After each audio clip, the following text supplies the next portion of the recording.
Barakim Habarim, welcome to Messianic Moment Ministries. I'm Stephen Bruck. You know who you are. Today's the 25th of April, so let's get to it.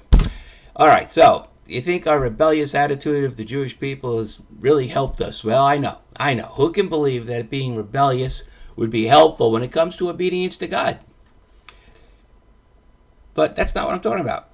First of all, let's do the administrative stuff. Get it out of the way. If you've done this, I'm sorry, but I got to go through it. So, please subscribe on the website, the YouTube channel, like my Facebook page. It's called Messianic Moment, and click on the notifications. Make sure you ring that bell so that you get informed each time I post a new message. Also, on Facebook, I have a discussion group. It's called Just God's Word, and I invite you to join. We have some interesting conversations there, but you gotta agree to the rules. Click, agree. Otherwise, I can't even really send you a message and say, hey, you forgot to agree.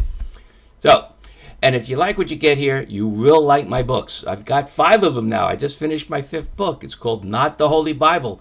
Learn the Bible without having to read it. So it's been gotten a lot of reviews from everybody who's read it, which basically right now is just me and 2 other people that proved it. But hey, that's 3. You know, you only need 2 or 3 witnesses. So I got 3 witnesses that it's a good book.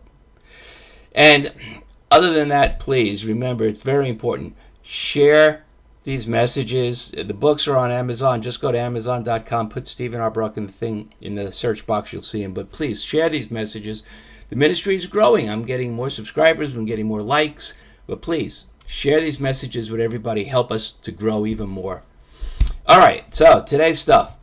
Like I said, I'm not speaking about disobedience to God or being rebellious to God. Rather, I'm thinking that the stubbornness and the rebellious nature of my people, that is the Jews, which of course Moses points out to them, has helped us to overcome the constant harassment and persecution that we've suffered pretty much since the day Sarah kicked Hagar and Ishmael out of the camp. You know, we refused to allow the Hasmoneans to conquer our spirit, or the Assyrians to destroy our worship of God, even when we were dispersed throughout the diaspora. The Babylonians destroyed our cities and our temple, the only place we could sacrifice to God. Yet even in their pagan land, we maintained our worship and belief in God. The Nazis came close to genocide of our people, but those in the camps maintained their faith and stubbornly refused to be broken. Starved, sickly, and always just a step away from death, they survived. And when they were brought back into the land, they flourished. You know, in order for these things to have happened, there must have been a pretty strong spine and a will to overcome within those people.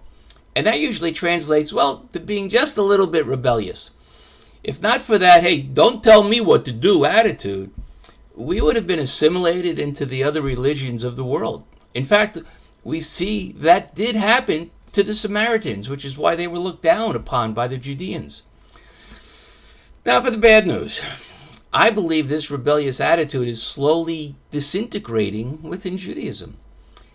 I've seen conservative and reformed congregations, not all of them, just some of them, not just accept homosexuality as a normal part of their congregation, but actually support it by allowing same-sex marriages in the synagogue. I'm not a homophobe. It's just, God says it's an abomination. We can give them the same rights. We can love the sinner, not the sin, and we can treat them just like everybody else gets treated, but we don't have to agree.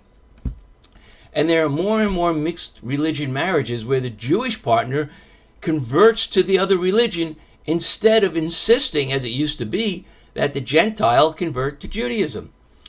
I'm also in a mixed religions marriage, which existed just before I accepted Yeshua as my Messiah.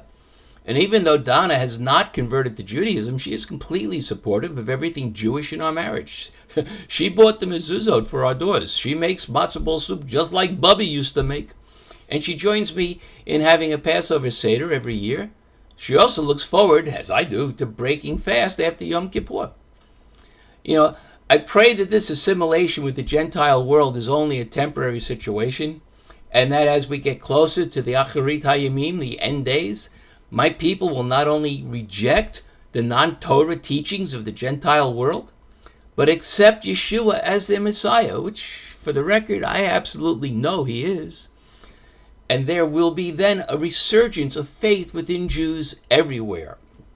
In the meantime, we need to refocus our attention to obedience to God through obedience to His Torah, His instructions that are in the Torah, and not allow our rebellious nature to be subdued by, the easy ways of worship and lifestyle that, most non-Jewish religions teach, and sadly now even within some sects of Judaism.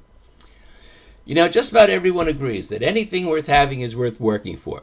Yet when it comes to salvation, it seems to me that salvation isn't worth it to most Christian religions because they prefer the easy way to God's way. Well, thank you for being here and supporting this ministry with your presence. That's not presence like, cool, what did I get? But, presence, being here. I never ask for money. But, if you buy your books, I certainly won't complain about a few royalty checks.